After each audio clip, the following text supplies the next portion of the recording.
Hello everyone, এটা হলো 31 ডিসেম্বরের দিনকে।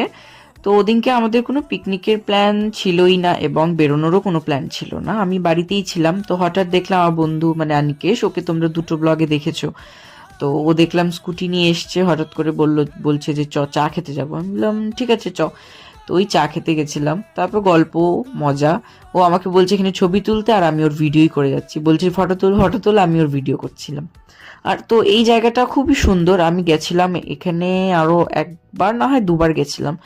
তো দেখলাম ওইখানে নিয়ে এসছে, তো ওইখানে চাটা খেলাম, খেয়ে একটু গল্প করলাম। আর কোথা দিয়ে যে সময়টা কেটে যায় বুঝতেই পারি না, একদম বোঝা মুশকিল। আর ওদিনকে মারাত্মক ঠান্ডা পড়েছিল, মানে জ্যাকেট টুপি পরেও হচ্ছিল না, আরো আরেকটা জ্যাকেট হলে মনে হয় ভালো হতো। তো ফেরার পথে ওই আরেকটা বন্ধুর সাথে দেখা করার ছিল, আয়ুষ।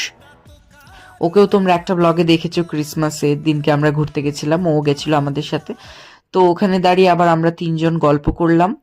ওই যে বললাম সময়টা কোথা দিয়ে পেরিয়ে যায় একদম বোঝা মুশকিল। তো ও তো ওর বাড়িতে চলে গেল, আয়ুষ, তারপরে ও আর আমি একটু খেয়ে তারপর বাড়ি ফিরলাম। তো দিনটা বেশ ভালোই গেছিল।